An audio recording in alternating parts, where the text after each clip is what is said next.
홀로 딸을 키우는 아버지는 우연히 상사가 상의를 벗고 선탠하는 모습을 보았고 바로 그 순간 그녀와 눈이 마주쳤다. 박진우 씨가 여긴 어쩐 일이죠?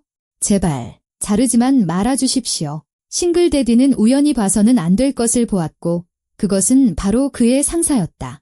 해변에서의 어색한 눈맞춤 한 번이 그의 모든 것을 뒤집어 놓았다. 그의 경력, 안정된 삶, 그리고 딸의 미래까지도. 그는 해고를 예상했다. 하지만 월요일, 그녀는 그를 해고하지 않았다. 대신 그의 아이 옆에 앉아 모래성을 쌓기 시작했다. 그 순간 그는 깨달았다. 사무실에서 가장 냉정하고 무서운 여자에게는 전혀 다른 이야기가 숨겨져 있다는 것을. 솔직히 말해 일부러 보려던 건 아니었다. 나는 해변의 타월 위에 눈을 감고 앉아 파도 소리와 아이들의 웃음소리를 듣고 있었다. 소희는 내 옆에서 모래를 파며 아침 내내 7번째 성을 쌓고 있었다. 아빠, 이것 봐. 탑이야. 아이는 플라스틱 삽을 흔들며 외쳤다.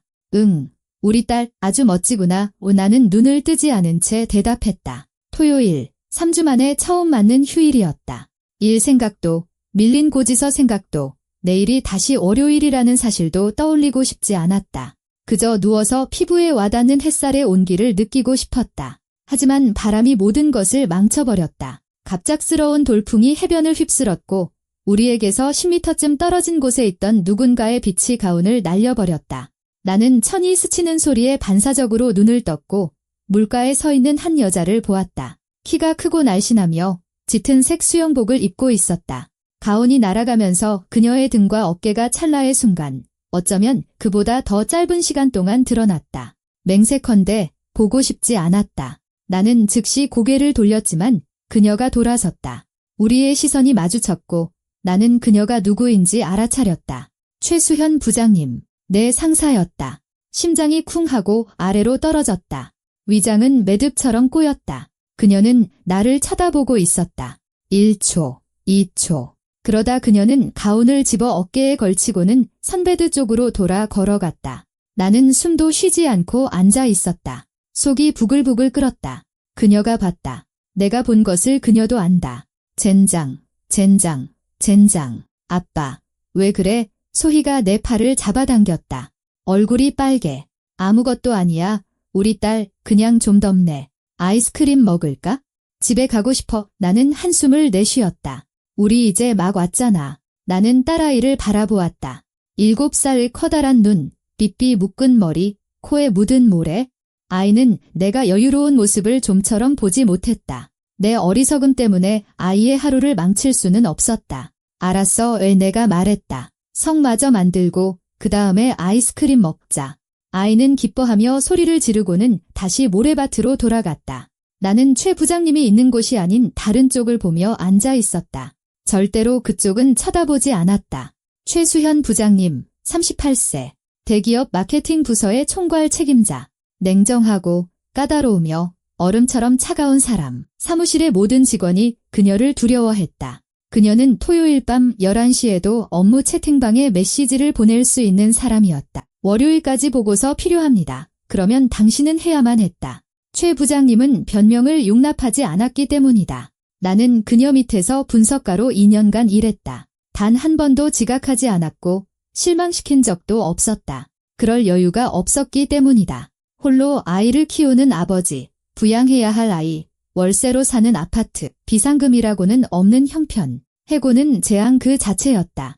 그런데 이제 나는 우연히 해변에서 내 상사를 보았다. 그것도 아주 민망한 순간에 월요일에 100% 해고될 것이다.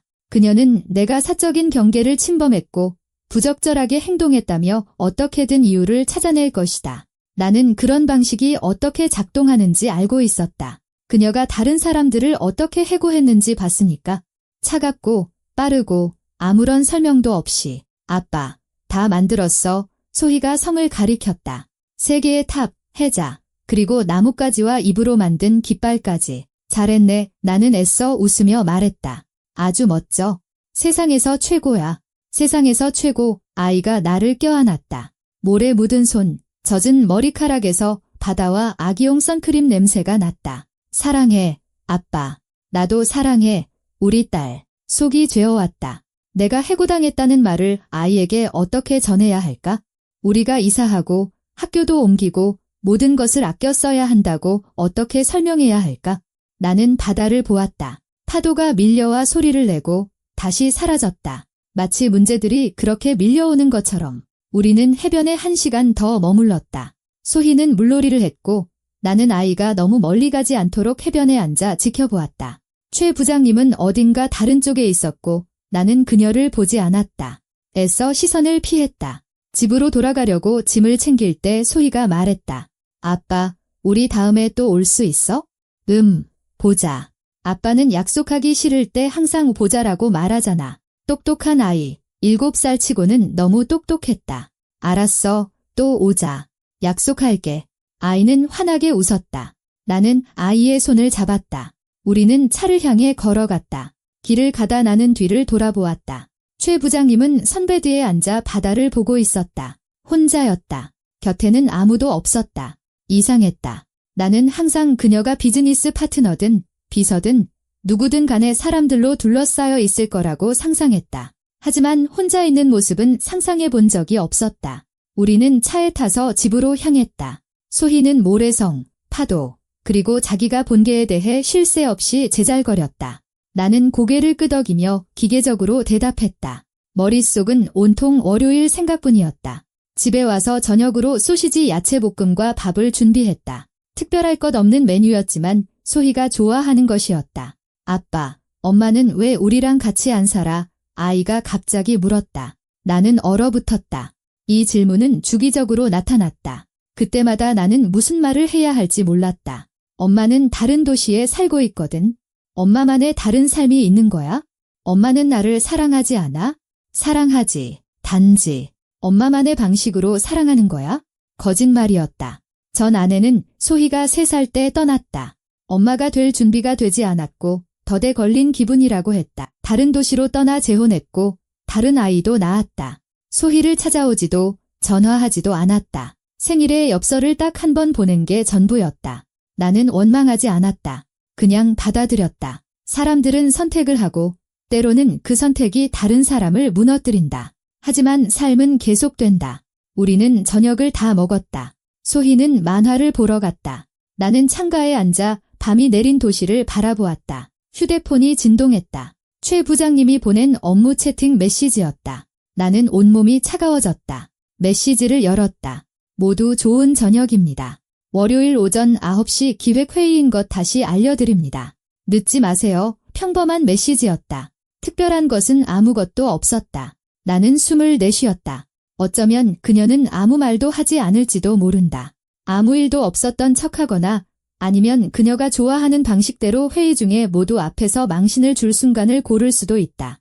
나는 새벽 3시까지 잠들지 못하고 온갖 시나리오를 떠올렸다. 뭐라고 말해야 할까? 어떻게 나를 방어할까? 어떻게 새 직장을 찾을까? 소희에게는 뭐라고 설명해야 할까? 아침에 나는 완전히 녹초가 된 상태로 일어났다. 딸을 학교에 데려다주고 회사로 향했다. 사무실은 평소와 같은 소음으로 나를 맞았다. 동료들은 커피를 마시며 주말 동안 있었던 일을 이야기하고 있었다. 진우 씨, 괜찮아요? 옆 부서 동료인 은지 씨가 물었다. 안색이 안 좋아 보이네요. 괜찮아요. 그냥 잠을 좀 설쳐서. 이해해요. 아이 키우는 게 보통 일이 아니죠. 나는 억지 미소를 지으며 내 자리로 걸어갔다. 9시 이 기획회의. 우리는 회의실에 모였다.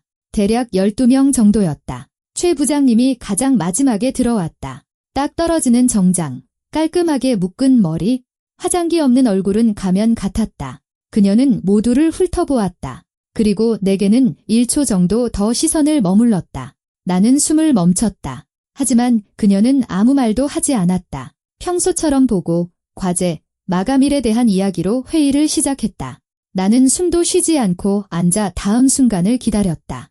회의가 끝났다. 최 부장님이 일어섰다. 박진우 씨, 잠시 남아주세요. 프로젝트에 대해 논의할 게 있습니다. 심장이 쿵 하고 떨어졌다.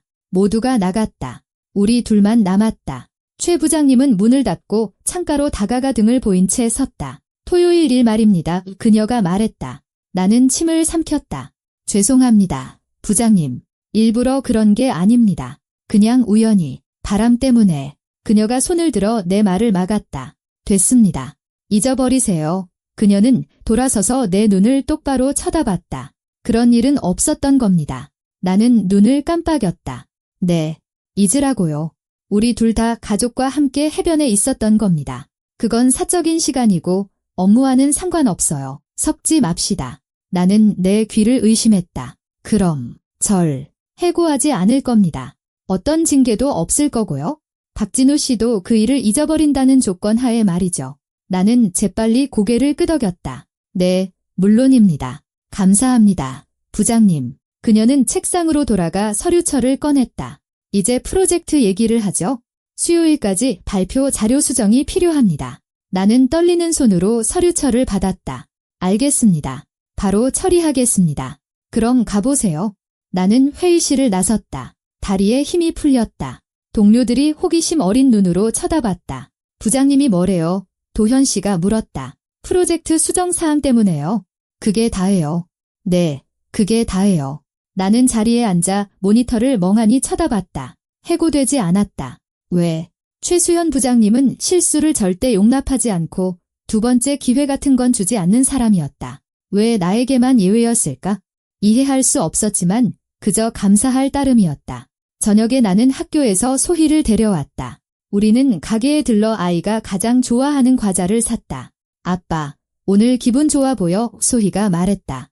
응, 그냥 좋은 날이라서. 아빠는 회사에서 슬프지 않을 때 항상 좋은 날이더라. 나는 웃음을 터뜨렸다. 우리 딸 똑똑하네. 집에 와서 저녁을 차리고 아이의 숙제를 도와주고 잠자리에 눕혔다. 나는 다시 창가에 앉아 별을 바라보았다. 최수현 부장님이 내게 두 번째 기회를 주었다. 이유는 알 수 없었지만 해변에서 우리의 시선이 마주쳤던 그 순간 무언가 변했다는 것을 느꼈다. 그게 무엇인지는 시간이 지나야 알 수 있겠지.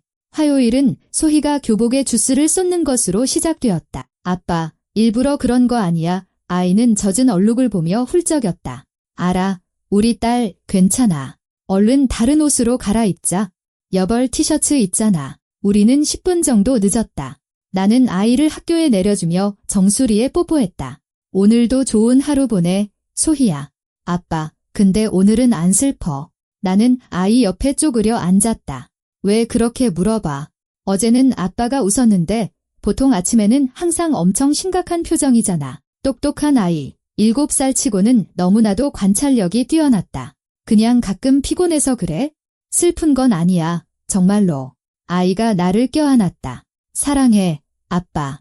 나도 사랑해. 우리 딸 얘 늦겠다. 얼른 들어가.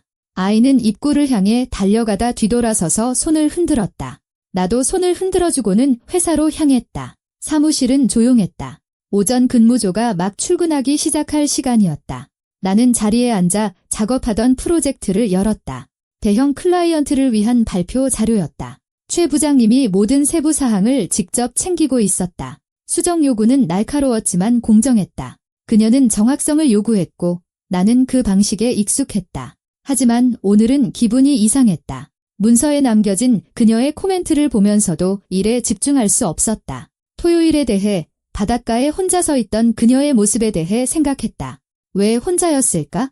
가족도 친구도 없는 걸까? 나는 몰랐다. 아무도 몰랐다. 최 부장님은 사적인 이야기를 절대 하지 않았다. 회식 자리에서도 항상 거리를 뒀고 술도 마시지 않고 춤도 추지 않다가 가장 먼저 자리를 떴다. 누군가는 그녀가 이혼했다고 했고 누군가는 결혼한 적이 없다고도 했다. 소문과 험담만 무성할 뿐 진실을 아는 사람은 아무도 없었다. 나는 다시 일에 집중했다. 슬라이드를 수정하고 숫자를 확인했다. 점심때쯤 발표 자료가 완성되었다. 검토를 위해 최 부장님에게 보냈다. 30분 뒤에 답장이 왔다. 좋습니다. 하지만 세 번째 슬라이드는 다시 작업하세요. 그래프 가독성이 떨어집니다. 16시까지 기다리겠습니다. 평소와 같은 차갑고 사무적인 말투였다. 나는 슬라이드를 다시 만들어 15시 50분에 보냈다. 5분 뒤에 답장이 왔다. 확인했습니다. 수고했어요. 수고했어요. 나는 그 단어를 오랫동안 쳐다봤다. 최 부장님은 칭찬에 인색했다. 아주 드물게 칭찬했다. 이건 그냥 의례적인 말일까? 아니면 다른 의미가 있는 걸까? 알 수 없었다. 저녁에 나는 방과 후 교실에서 소희를 데려왔다. 아이는 지쳐 보였고 말이 없었다. 무슨 일 있었어? 우리 딸. 아무 일도 없었어. 아닌 것 같은데? 무슨 일인지 아빠한테 말해봐. 아이는 한숨을 쉬었다. 오늘 마리나가 나보고 엄마 없다고 이상한 애라고 놀렸어. 가슴이 철렁 내려앉았다. 나는 길가에 차를 세우고 딸에게로 몸을 돌렸다. 소희야, 잘 들어. 우리 가족은 다른 집들이랑 조금 특별한 거야. 그렇다고 해서 나쁜 건 아니야. 우린 서로 사랑하고 아껴주잖아. 그게 제일 중요한 거야. 근데 왜 엄마는 우리랑 같이 안 살아? 가끔 사람들은 어쩔 수 없이 함께 살 수 없을 때가 있어. 그게 누가 나쁘다는 뜻은 아니야. 그냥 그렇게 된 거야. 소희는 창밖을 바라봤다. 아빠는 언젠가 나한테 새엄마 찾아줄 거야? 나는 무슨 말을 해야 할지 몰랐다. 그 문제에 대해 생각해 본 적이 없었다. 이혼 후에는 연애할 정신이 없었다.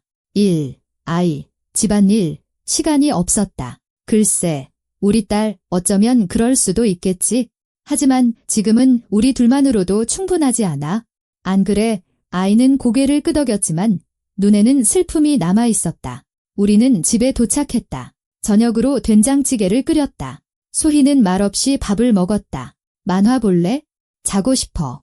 아이는 평소보다 이른 저녁 8시에 잠자리에 들었다. 나는 이불을 덮어주고 이마에 입을 맞췄다. 잘 자, 소희야. 아빠도 잘 자. 나는 방에서 나와 소파에 앉아 천장을 바라봤다. 아이들은 잔인하다. 결과는 생각하지 않고 사실을 말한다. 마리나도 소희를 상처 주려던 게 아니라 그냥 사실을 말했을 뿐이다. 하지만 소희는 아팠다. 내가 아이를 모든 것으로부터 지켜줄 수는 없었다. 온전한 가정을 줄 수도 없었다. 아빠이자 엄마가 되려고 노력했지만 과연 잘하고 있는 걸까? 휴대폰이 진동했다. 최 부장님이 보낸 업무 채팅 메시지였다. 박진우 씨, 내일 클라이언트 미팅이 10시로 변경되었습니다. 이 분기 관련 추가 자료 준비해 주세요. 감사합니다. 나는 시계를 보았다. 밤 9시였다. 그녀는 이 시간에도 일하고 있었다. 알겠습니다. 준비하겠습니다. 답장을 보냈다. 1분 뒤 새로운 메시지가 왔다. 아직 안 주무셨네요. 나는 놀랐다. 최 부장님은 사적인 질문을 한 적이 없었다. 네, 딸 재우고 아직 안 잤습니다. 잠시 정돈. 메시지 입력 중 표시가 떴다. 이해합니다. 혼자 아이 키우는 거 쉽지 않죠.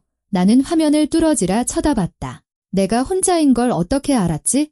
네, 쉽지는 않지만 잘 해내고 있습니다. 답장이 금방 왔다. 대단하시네요. 좋은 아버지입니다. 가슴속에 무언가 따뜻한 것이 퍼져나갔다.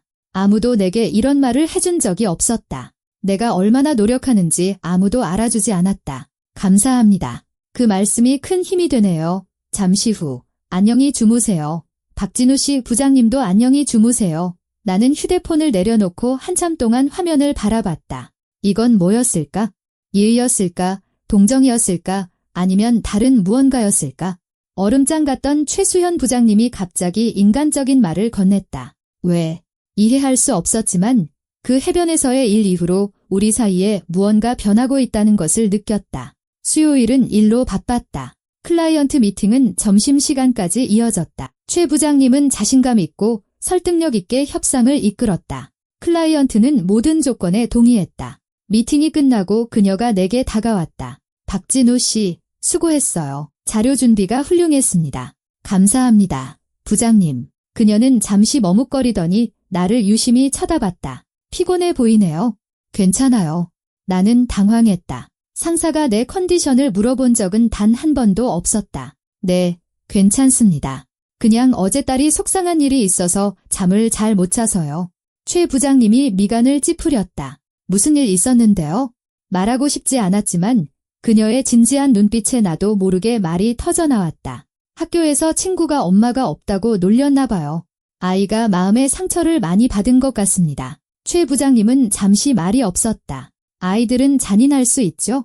하지만 그 아이들이 옳다는 뜻은 아닙니다. 가족이라는 건 형태가 중요한 게 아니에요. 사랑과 관심이 중요하죠. 따님에게는 사랑해주는 아버지가 있잖아요. 그건 많은 아이들이 갖지 못한 겁니다. 나는 놀라서 그녀를 쳐다봤다. 마치 경험해보신 것처럼 말씀하시네요. 그녀는 고개를 돌렸다. 알죠. 저도 아버지 혼자 저를 키우셨으니까요. 어머니는 제가 5살 때 떠나셨어요. 저도 이상하다. 결손 가정이다. 그런 소리 많이 들었습니다.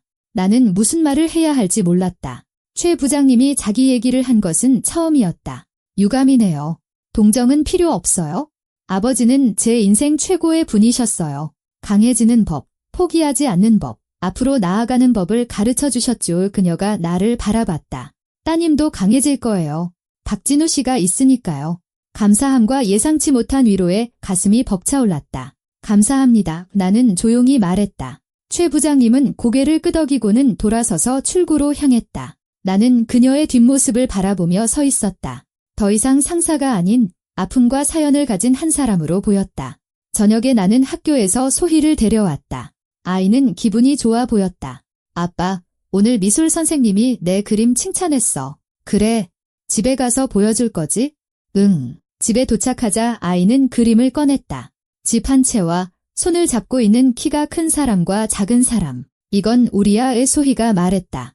아빠랑 나는 아이를 껴안았다. 정말 예쁘다. 아주 잘 그렸네. 진짜지? 응, 진짜야. 아이는 웃으며 놀러 달려갔다. 나는 그림을 냉장고에 붙였다. 한참 동안 그것을 바라봤다. 두 사람, 완벽하지는 않지만 진짜 가족. 휴대폰이 진동했다. 최 부장님에게서 온 메시지였다. 박진우 씨, 아까 깜빡하고 못 물어봤네요. 따님이 책 읽는 거 좋아하나요? 나는 의아했다. 네, 아주 좋아합니다. 왜 그러시죠? 제게 아버지가 물려주신 동화책들이 좀 있는데 아주 좋은 고전들이에요. 괜찮으시면 전해줄까 해서요. 나는 뭐라고 답해야 할지 몰랐다. 너무나 예상치 못했고 사적인 제안이었다. 감사합니다. 소희가 정말 좋아할 겁니다. 좋아요. 내일 가져다 주겠습니다. 나는 휴대폰을 내려놓고 창밖을 바라봤다. 냉정한 상사, 최수현 부장님이 내 아이에게 책을 선물하겠다고 한다. 대체 무슨 일이 일어나고 있는 걸까? 목요일, 최 부장님은 책 5권을 가져왔다. 낡은 판본의 표지는 해졌지만 안에는 아름다운 사파와 큼직한 글씨가 있었다. 제 책들이었어요. 그녀가 말했다. 아버지가 매일 밤 읽어주셨죠. 따님도 좋아할 거라고 생각해요. 나는 책을 받아 제목을 훑어봤다. 고전들이었다. 따뜻한 이야기들. 감사합니다. 소희가 정말 기뻐할 거예요. 최 부장님이 미소 지었다. 차가운 미소가 아니었다. 따뜻했다. 안부 전해주세요. 저녁에 나는 소희에게 책을 보여주었다. 아이는 기쁨에 겨워 소리를 질렀다. 아빠, 이거 나 주는 거야? 응, 아빠 아는 분이 주는 선물이래. 어떤 아는 분? 아주 좋은 분이야. 그분도 어릴 때 이 책들을 아주 좋아했대. 소희는 첫 번째 책을 펴고 그림을 보기 시작했다. 아빠, 나 이거 읽어주면 안 돼? 물론이지. 우리는 소파에 앉았다. 내가 소리내어 책을 읽자 소희는 숨을 죽이고 들었다. 한 챕터가 끝나자 아이는 잠이 들었다. 나는 담요를 덮어주고 옆에 앉아 책을 바라봤다. 최 부장님은 자신의 일부를, 자신의 어린 시절과 역사를 내게 건네주었다. 왜? 이해할 수 없었지만 우리 사이에 무언가 있다는 것을 느꼈다. 내가 예상하지 못했던 두려우면서도 동시에 끌리는 무언가가. 금요일, 한 주의 마지막 근무일이었다. 모두가 주말을 기다리고 있었다. 최 부장님이 회의를 소집했다. 이번 주 실적이 좋습니다. 모두 수고했어요. 하지만 아직 안심하긴 이릅니다. 다음 주는 더 바빠질 테니 준비하세요. 모두가 고개를 끄덕였다. 그녀가 나를 보았다. 박진우 씨, 따님이 책은 읽어봤나요? 모두가 조용해졌다. 시선이 우리에게로 쏠렸다. 나는 당황했다. 네, 어제 저녁에 읽었습니다. 아주 좋아하더군요. 다시 한번 감사드립니다. 최 부장님은 고개를 끄덕였다. 다행이네요. 회의가 끝났다. 동료들이 질문을 하러 다가왔다. 은지 씨가 속삭였다. 진우 씨, 방금 뭐예요? 부장님이 진우 씨 딸한테 책을 선물했다고요? 소희가 책 읽는 걸 좋아한다는 걸 아시고는 그냥 예전에 보던 책들을 좀 주신 거예요. 이상하네. 그분은 절대 사적인 행동은 안 하시는데 어쩌면 변하고 있는지도 모르죠. 은지 씨는 회의적인 표정을 지었다. 최수현 부장님은 안 변해요. 가끔 인간인 척할 뿐이지. 나는 대답하지 않았다. 논쟁하고 싶지 않았지만 속으로는 동의하지 않았다. 최 부장님은 척하는 게 아니었다. 그녀는 진실했다. 단지 모든 사람이 그걸 보지 못할 뿐이었다. 저녁에 소희를 데리고 공원에 갔다. 날씨가 따뜻하고 좋았다. 소희는 그네를 향해 달려갔다. 나는 벤치에 앉아 아이가 그네를 타며 웃는 모습을 바라봤다. 갑자기 익숙한 목소리가 들렸다. 박진우 씨. 돌아보니 최 부장님이었다. 청바지에 가벼운 재킷 차림의 그녀는 사무실 정장을 입었을 때보다 더 젊고 인간적으로 보였다. 부장님, 여긴 어쩐 일이세요?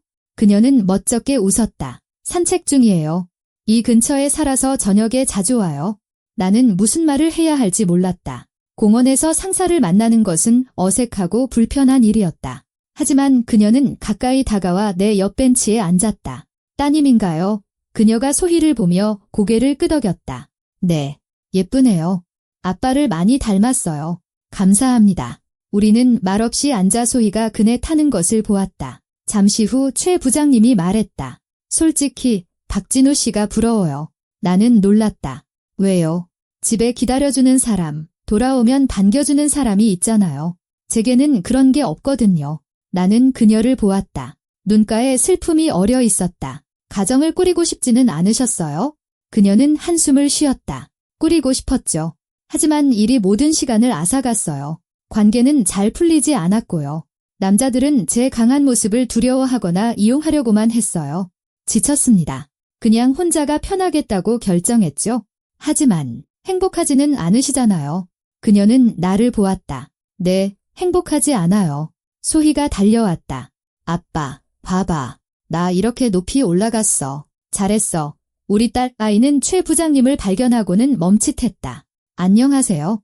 최 부장님이 미소 지었다. 안녕. 내가 소희구나. 아빠한테 얘기 많이 들었어. 정말요? 아줌마는 누구세요? 아빠랑 아는 사이란다. 소희는 나를 한 번, 최 부장님을 한 번 쳐다봤다. 혹시 저한테 책 선물해 주신 그 아줌마예요? 최 부장님은 고개를 끄덕였다. 응, 맞아. 소희는 다가가 그녀를 껴안았다. 감사합니다. 책 정말 예뻐요. 최 부장님은 잠시 굳었다가 조심스럽게 아이를 마주 안았다. 천만에, 아가. 소희는 그녀에게서 떨어져 다시 그네로 달려갔다. 최 부장님은 아이의 뒷모습을 바라봤고 그녀의 눈에는 눈물이 글썽였다. 죄송해요. 그녀가 조용히 말했다.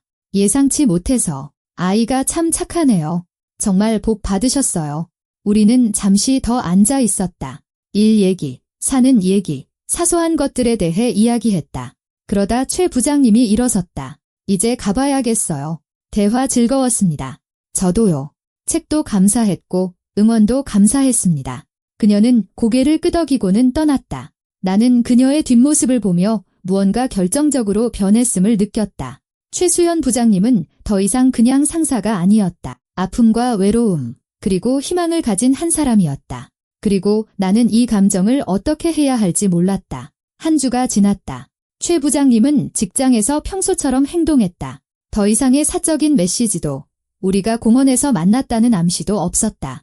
엄격하고 사무적이고 차가웠다. 하지만 나는 사소한 변화들을 눈치챘다. 옆 부서 도현 씨가 아이가 아파서 하루 휴가를 요청했을 때 최 부장님은 반대하지 않고 그저 고개를 끄덕였다. 다녀오세요. 건강이 더 중요하죠. 예전 같았으면 대체 인력 찾으세요. 일은 기다려주지 않습니다. 라고 했을 것이다. 은지 씨가 유치원 때문에 15분 지각했을 때도 최 부장님은 아무 말도 하지 않았다. 예전 같았으면 모두 앞에서 지적했을 것이다. 무언가 그녀 안에서 조용히 변하고 있었다. 나는 그것을 볼 수 있었다. 목요일 저녁, 나는 학교에서 소희를 데려왔다. 아이는 시무룩했다. 무슨 일이야? 우리 딸. 선생님이 박물관으로 현장학습 간다고 했는데 부모님이랑 같이 가야 한대. 근데 아빠는 일하잖아. 나는 또다시 한숨을 쉬었다. 항상 이런 식이었다. 일이냐, 아이냐. 언제 가는데? 토요일 오전에. 토요일. 중요한 클라이언트와의 미팅이 잡혀 있었다. 최 부장님이 직접 나에게 참석해달라고 부탁한 미팅이었다. 소희야, 아빠가 어떻게든 해볼게. 약속해. 아이는 고개를 끄덕였지만 눈에는 실망감이 역력했다.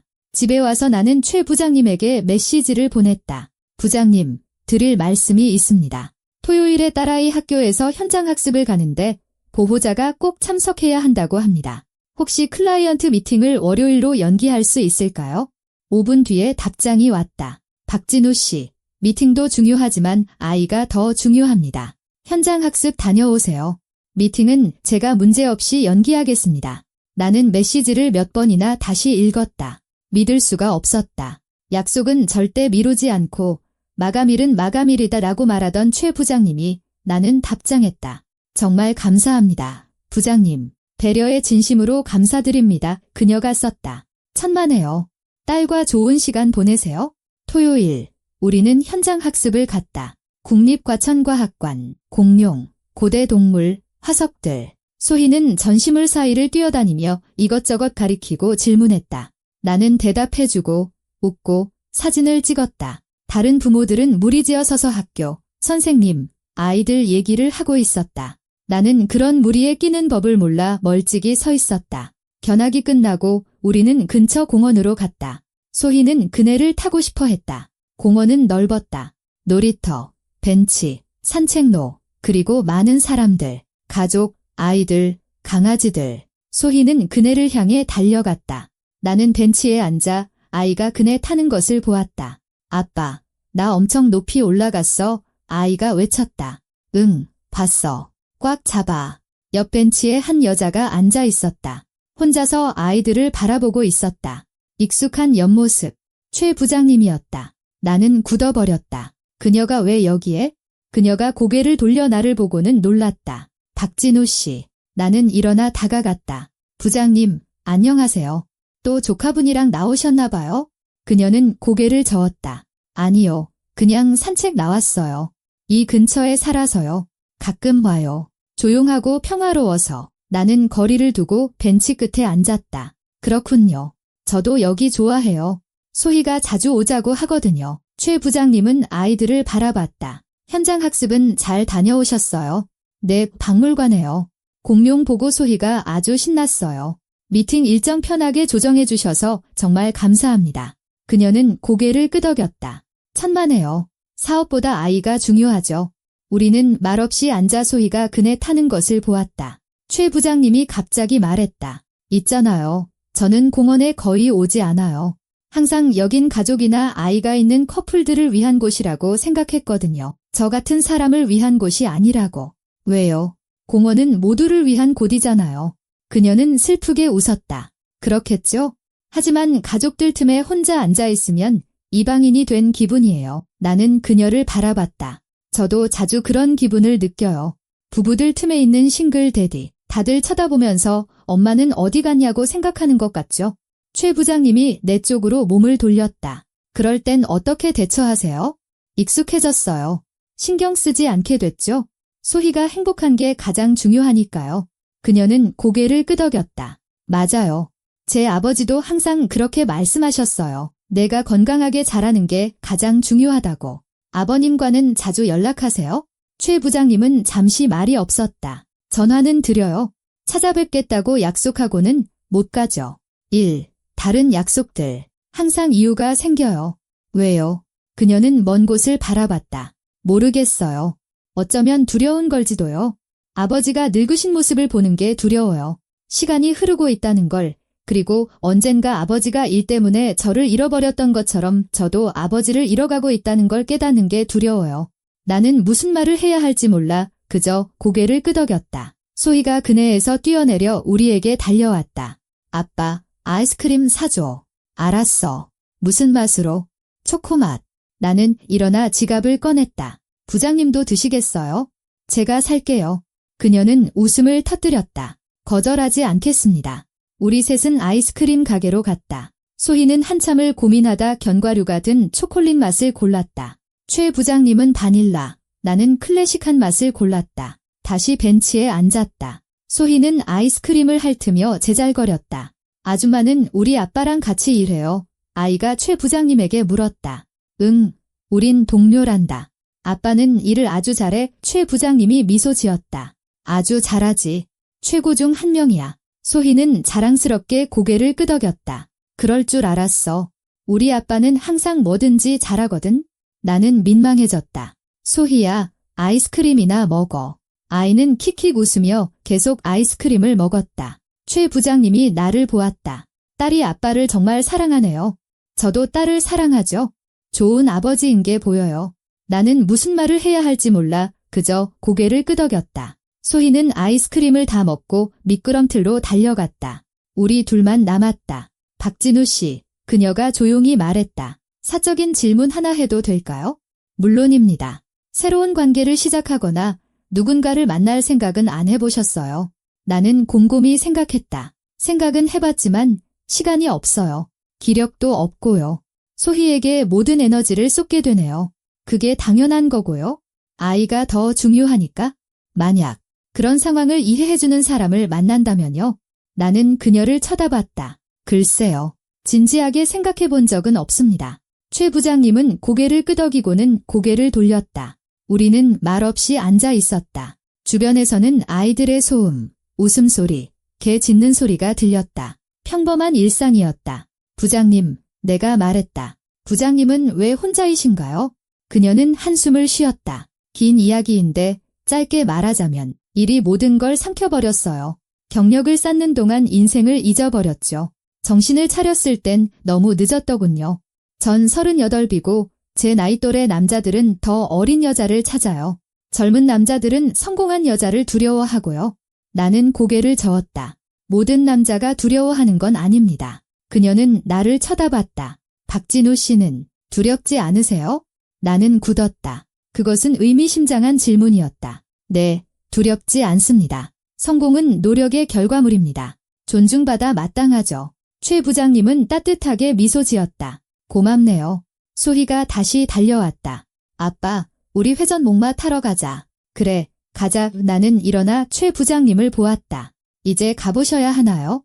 그녀는 고개를 끄덕였다. 네, 할 일이 좀 남아서요. 알겠습니다. 함께 해주셔서 감사했습니다. 저야말로요. 즐거웠어요. 그녀는 일어나 공원 출구로 향했다. 나는 뒷모습을 바라봤다. 소희가 내 팔을 잡아당겼다. 아빠 저 아줌마 좋아하지? 다 보여?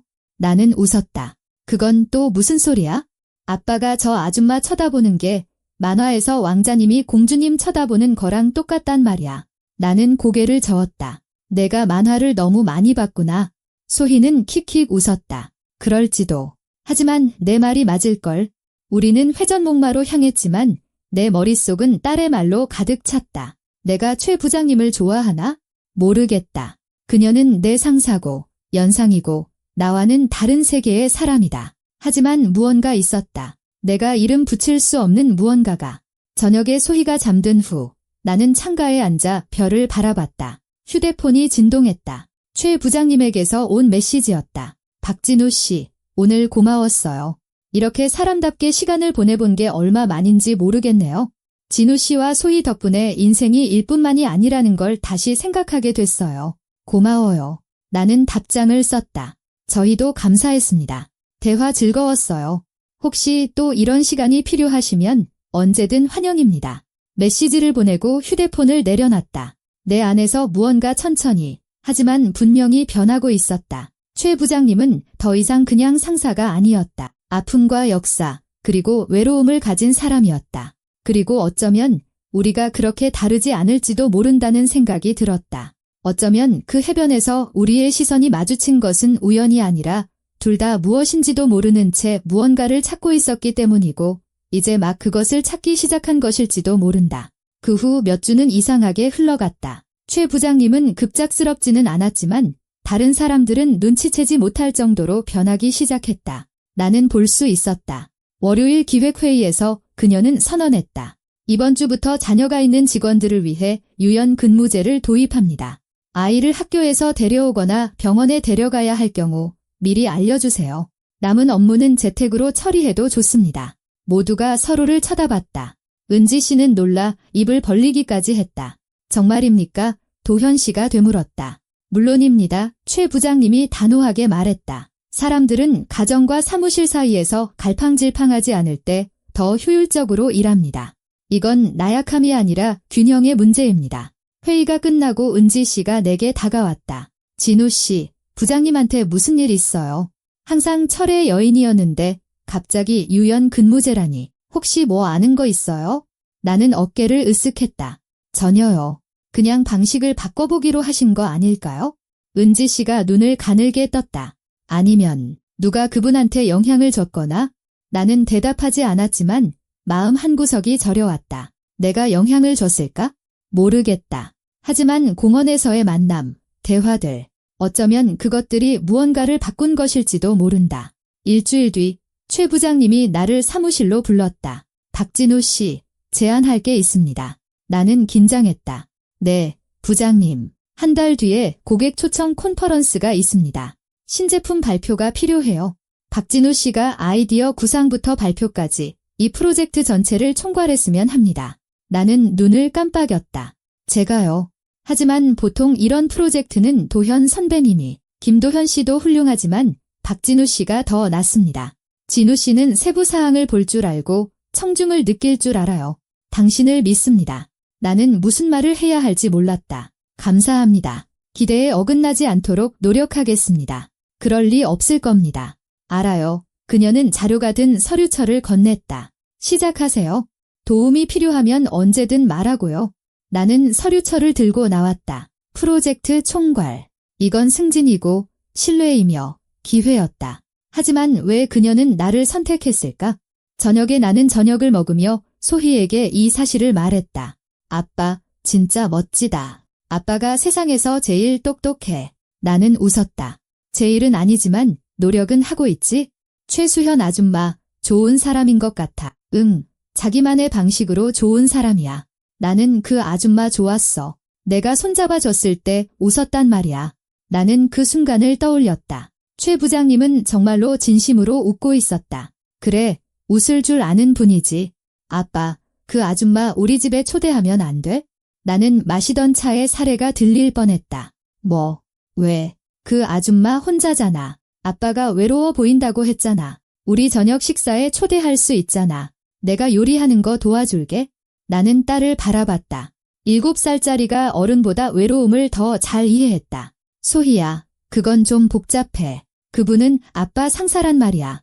그냥 그렇게 막 초대할 수는 없어? 왜? 상사는 사람 아니야?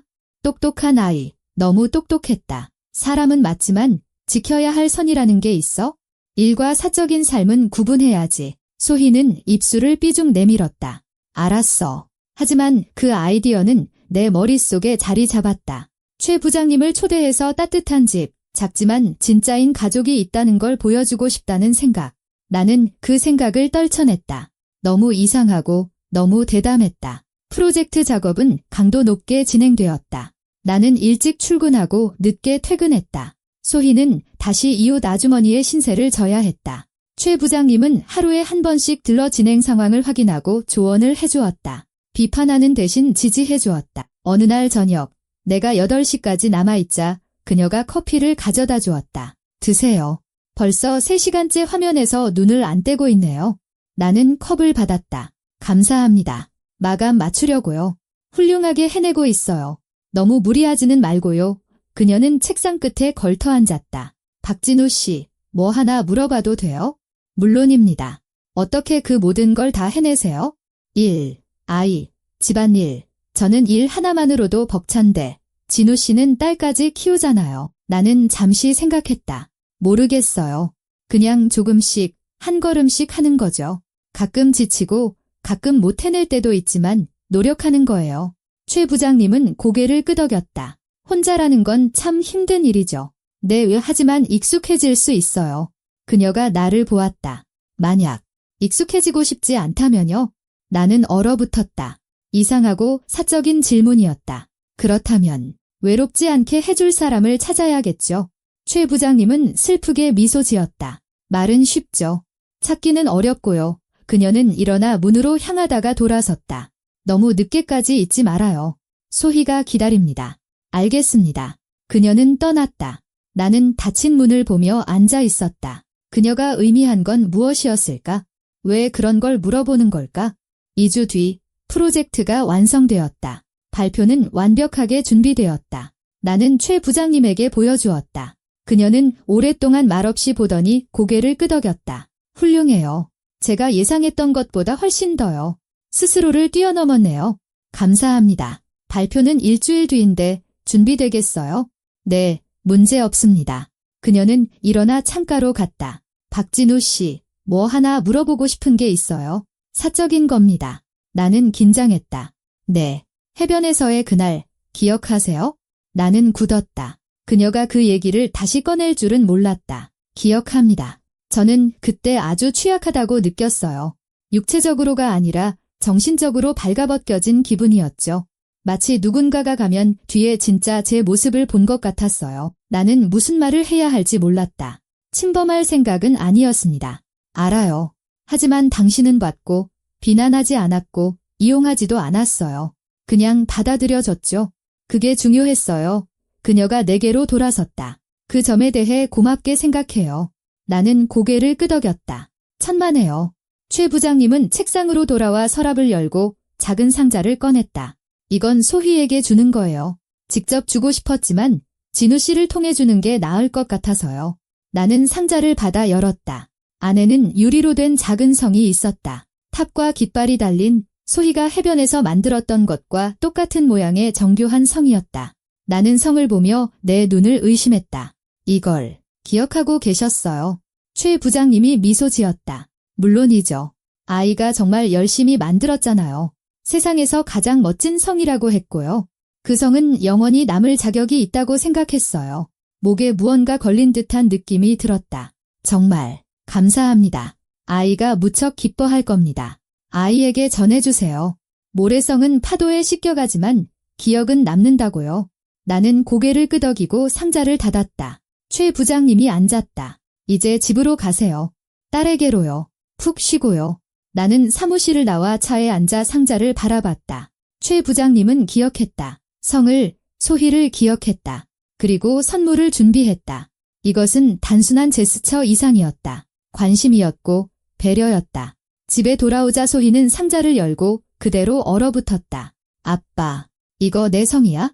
응, 최수현 아줌마가 널 위해 만들어주셨어. 파도에 씻겨가지 않도록. 소희는 유리를 보며 눈을 반짝였다. 아줌마가 기억했어? 응, 기억했대. 소희는 성을 껴안았다. 그 아줌마는 좋은 사람이야. 아주 좋은 사람. 나는 고개를 끄덕였다. 말을 할 수가 없었다. 저녁에 소희가 잠든 후 나는 부엌에 앉아 선반 위의 성을 바라봤다. 최 부장님은 변하고 있었다. 더 부드러워지고 따뜻해지고 마음을 열고 있었다. 나 때문에, 소희 때문에, 혹은 그녀 내면의 무언가 때문에. 이유는 몰랐지만 우리 사이에 무언가 일어나고 있었다. 내가 이름 붙일 수는 없지만 분명히 느끼고 있는 무언가가. 휴대폰이 진동했다. 그녀에게서 온 메시지였다. 박진우 씨, 소희가 선물 좋아했나요? 나는 답장했다. 네, 아주요. 부장님이 좋은 분이라고 하더군요. 저희 둘 다 감사드립니다. 답장이 금방 왔다. 다행이네요. 안녕히 주무세요. 나는 휴대폰을 내려놓고 창밖을 바라봤다. 최수현, 내 상사, 외로운 여자, 아이들의 모래성을 기억하는 사람. 그녀가 내게 어떤 존재인지 아직 모르겠지만 알고 싶어졌다. 일주일 뒤 프로젝트 발표가 있었다. 나는 클라이언트들 앞에서 발표했다. 20명의 심각한 얼굴들. 최 부장님은 구석에 앉아 지켜볼 뿐 개입하지 않았다. 나는 자신감 있게 말했다. 숫자, 그래프, 장점들, 모든 것이 완벽하게 준비되었다. 까다로운 질문들이 쏟아졌지만 나는 막힘없이 대답했다. 발표가 끝나자 박수가 터져나왔다. 클라이언트들은 동의했고 계약은 성사되었다. 발표가 끝나고 최 부장님이 다가왔다. 훌륭했습니다. 아주 멋졌어요. 당신이 해냈군요. 나는 숨을 내쉬었다. 감사합니다. 정말 긴장했습니다. 전혀 그렇게 보이지 않았어요. 당신은 프로입니다. 그녀는 손을 내밀었다. 나는 그 손을 잡았다. 박진우 씨, 제안할 게 있습니다. 승진입니다. 수석 분석가 자리요. 당신은 그럴 자격이 충분합니다. 나는 굳었다. 정말입니까? 물론입니다. 동의하나요? 네, 물론입니다. 감사합니다. 부장님. 최 부장님이 미소 지었다. 천만에요. 당신이 노력해서 얻은 겁니다. 그녀는 떠났다. 나는 믿기지 않는 듯 서 있었다. 승진, 더 높은 연봉, 소희를 위한 더 많은 기회. 모든 것이 변하고 있었다. 최 부장님 덕분에 저녁에 소희에게 이 소식을 전했다. 아빠, 만세. 우리 이제 부자야? 나는 웃었다. 부자는 아니지만 좀 더 안정적이 된 거지. 더 많은 걸 할 수 있을 거야. 새 자전거 사도 돼?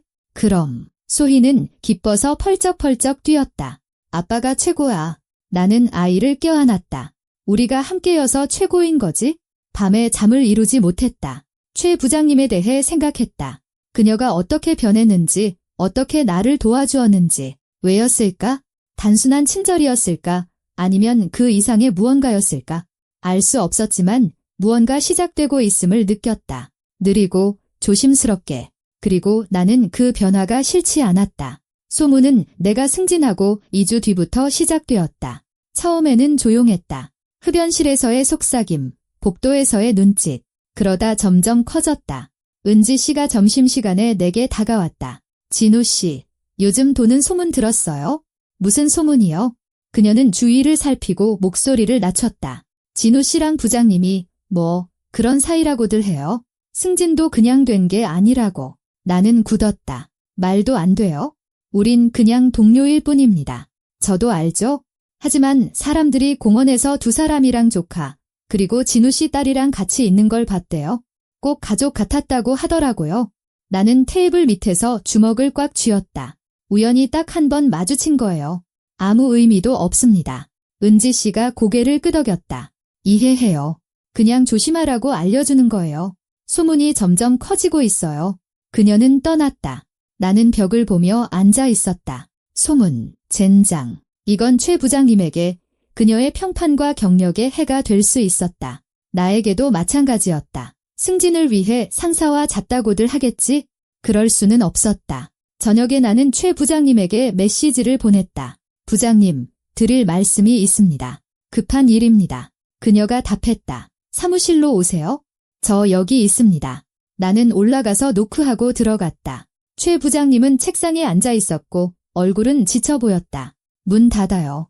나는 문을 닫았다. 소문, 들으셨습니까? 그녀가 물었다. 네, 방금요. 최 부장님은 고개를 끄덕였다. 저도요. 이사회에서 벌써 질문이 들어왔어요. 이해 상충 관계에 대해 암시하더군요. 나는 한숨을 쉬었다. 제 잘못입니다. 업무 외적으로 부장님과 너무 자주 마주치지 말았어야 했습니다. 당신 잘못 아니에요. 최 부장님이 단호하게 말했다. 제 잘못입니다. 제가 상사고 제가 거리를 뒀어야 했어요. 우리는 말없이 서 있었다. 어떻게 해야 할까요? 내가 물었다. 최 부장님은 일어나 창가로 갔다. 생각해봤어요. 유일한 방법은 완전한 거리두기뿐입니다. 더 이상의 사적인 만남도 업무 외 메시지도 없이 오직 업무적인 소통만 하는 겁니다. 나는 가슴이 조여오는 것을 느꼈다. 그럼 우리는 더 이상 친구도 아는 사이도 아닌 건가요? 오직 상사와 부하 직원으로만. 그녀는 나를 보지 않았다. 목소리는 단호했지만 나는 그 속의 떨림을 들을 수 있었다. 알겠습니다. 나는 조용히 말했다. 그렇게 해야 한다면요. 최 부장님이 돌아섰다. 박진우 씨, 저도 이러고 싶지 않아요. 하지만 선택의 여지가 없어요. 소문이 계속되면 저는 해임될 거고 당신은 해고될 겁니다. 소희는 안정을 잃게 되겠죠. 그렇게 둘 수는 없어요. 나는 고개를 끄덕였다. 이해했지만 마음이 아팠다. 알겠습니다. 거리를 두겠습니다. 나는 돌아서서 문으로 향했다.